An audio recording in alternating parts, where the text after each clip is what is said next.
mars 2026 et l'on se retrouve pour les chroniques de Vénus, ta guidance sentimentale. Cette semaine, j'ai effectué mon tirage avec les messages de votre âme sœur de David Sabat, illustrés par Céline Alanagne. La première carte que j'ai tirée est celle de l'élévation spirituelle. Elle porte le message au plus haut vers le ciel. Pour moi, cette carte, elle est là pour te montrer que la relation que tu entretiens avec ton autre n'est pas de n'importe quelle nature. Vous devez la vivre pour votre évolution spirituelle, pour l'évolution de votre conscience, sa croissance. Cette relation, elle est là pour vous aider à prendre en maturité sur le plan émotionnel, spirituel. La seconde carte est celle du contre-Adam. Et elle te dit, nous ne faisons qu'un. Alors, tu vois, ça corrobore bien ce que je pressentais déjà avec la première carte. C'est-à-dire que vos âmes sont liées. Vous avez un accord, un contrat, une mission à remplir ensemble. Vous avez un lien d'âme. Vous êtes en relation sacrée. Vos âmes, quand elles sont réunies, quand elles le seront véritablement, ne feront qu'un. Votre union, votre amour est là pour vous aider à vous réunifier, à réunifier le potentiel de vos deux âmes pour accomplir votre mission. La troisième carte que j'ai tirée est celle de la dépendance affective. Et elle a pour message, aime-toi autant que tu m'aimes.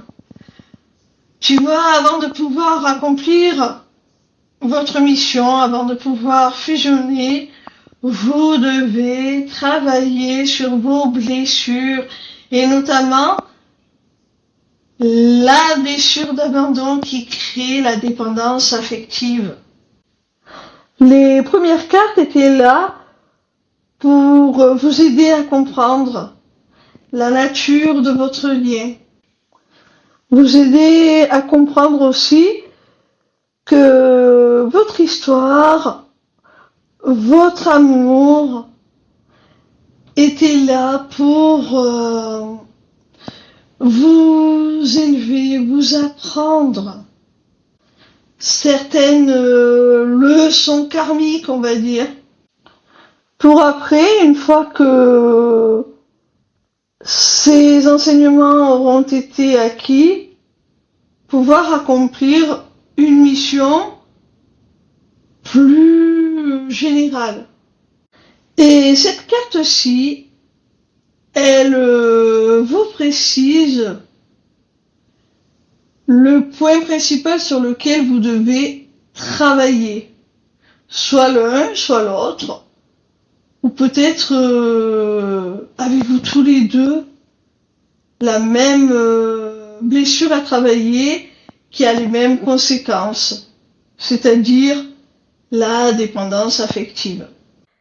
Et c'est en effectuant ce travail sur vous-même que vous pourrez évoluer, grandir en conscience, en spiritualité, en maturité, pour faire bénéficier aux autres de cette sagesse, tout simplement, de cette ouverture au monde de votre conscience.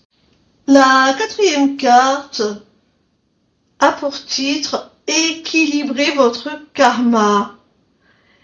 Et le message « L'un crée l'autre » y est inscrit dessus. Alors, cette carte, elle confirme ce que je viens de dire en définitive. Par votre relation, vous rééquilibrez la balance de vos karmas respectifs. vous soignez vos blessures de l'âme, vous parvenez à casser certains schémas répétitifs, transgénérationnels, vous parvenez à régler certains traumas liés à des vies antérieures, à rectifier les erreurs commises par le passé et parfois même dans ces fameuses vies antérieures dont je viens de parler aussi. En fait, l'un est le révélateur de l'autre.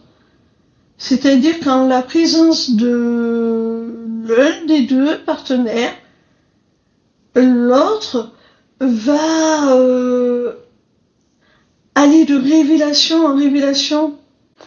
Ça va réveiller quelque part sa mémoire.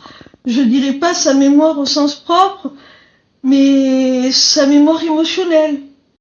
Ça va l'aider à mieux comprendre sa nature profonde et ce qu'il a à travailler, à changer, à modifier dans son comportement, dans la manière dont il perçoit les événements. La cinquième et dernière carte est celle de l'amour, tout simplement. Je crois que c'est la plus belle carte du jeu. Elle te dit, nos cœurs n'ont qu'un seul écho. Donc, par cette carte, on t'annonce, mon petit rayon, un aboutissement heureux. On t'annonce que c'est bel et bien de l'amour entre vous, que vos cœurs résonnent à l'unisson, en un seul écho, que vous vibrez simultanément à la même hauteur. Vous êtes connectés, synchrones. Au final, après tout ce cheminement que l'on a vu avec l'ensemble de cette guidance, au bout du chemin, au bout de tout ce travail, il y a tout simplement l'amour le plus pur qui soit, l'amour inconditionnel, la fusion des cœurs. C'est très, très beau.